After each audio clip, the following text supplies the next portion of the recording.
благодарам. Како што кажавте, еве јас сум последен дискутант од пријавените за дискусија по однос на 35-тиот амандман, нацрт амандман, и покрај тоа што моите колеги во нивните дискусија кажа доста аргументи во однос на овој нацрт амандман,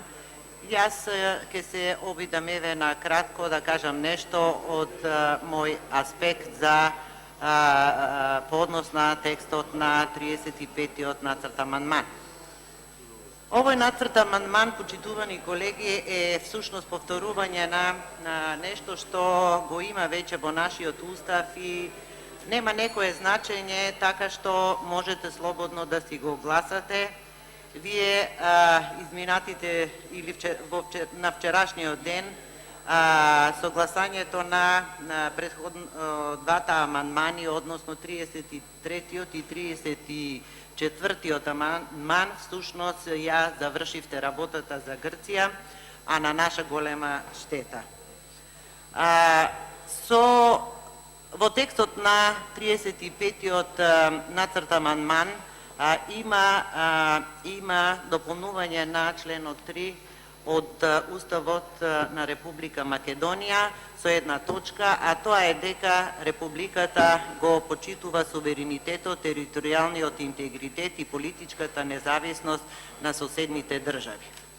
Многу професори по уставно право велат дека потребата од овој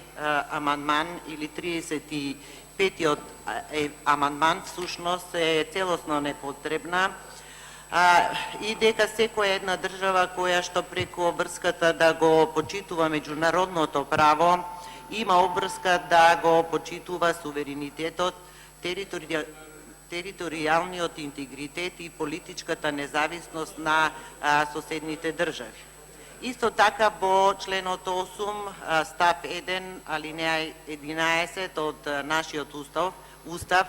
како темелна вредност на уставниот поредок на Република Македонија е наведена обврската на Република Македонија да ги почитува општо прифатените норми на меѓународното право. Овие задолжителни норми се веќе содржани во Повелбата на Обединетите нации и во Декларацијата на Обединетите нации за немешање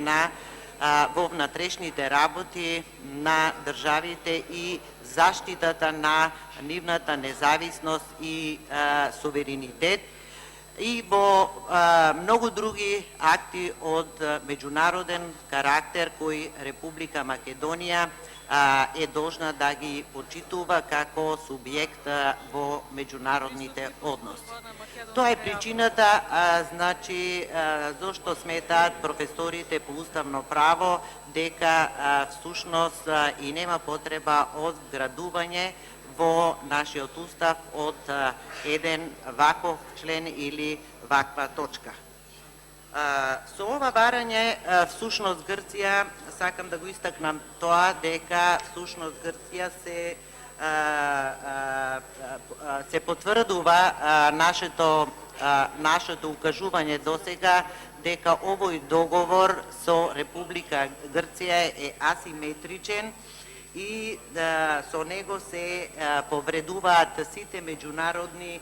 стандарди за кои што треба тие да ги почитуваат во однос на соседите, на нивните соседи. Меѓутоа, тоа не е испочитувано од страна на Република Грција и ова барање сега на грците со овој амандман всушност представува едно мајтапење на грците со Македонија, бидејќи овие гаранции, како што претходно кажав, во нашиот устав, во Уставот на Република Македонија, како еден субјект на меѓународната заедница и која што го почитува меѓународното право и постојат. Клучни за грците беа двата претходни амандмани кои веќе се изгласа во ова собрание, со кои Грција доби конечно се што со години наназад и бараше. Меѓутоа, Овде се поставува прашањето што Република Македонија добива, дали воопшто во договарањето нашиот тим добива нешто од страна на Грција. Една колешка вчера од говорницата, држејќи го уставот на Грција во рака, кажа дека нивниот устав нема да претрпи ниту точка, ниту запирка. Дали од наша страна е барано ваква заштита на суверенитетот, на територијалниот интегритет и на политичко немешање од страна на Грција, не знаеме, затоа што овој договор кој го подпишавме е сушност едно целосно мешање на Грција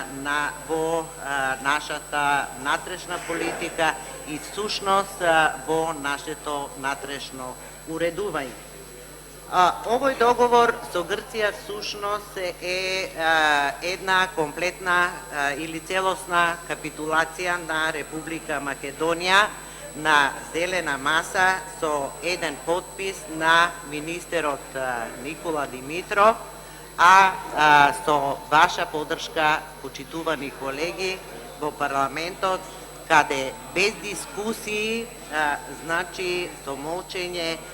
комплетно ја прифаќате ова наша капитулација. Меѓутоа, ќе оставиме граѓаните да судат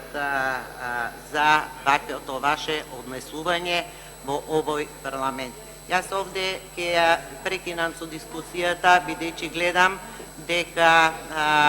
нема интерес да слушаат колегите од парламентарното мнозинство, доста е бучно, тоа ме прави ствара доста деконцентрација. Од тие причини сметам дека бидејќи интересот кај колегите е многу мал за да дискутираат по многу значајно прашање, мал е интересот, нема интерес за дебата, а сметајќи дека колегите мои и јас веќе доста исцрпно кажавме за содржината на член 35 од амандманот, овде би ја прекинала мојата дискусија.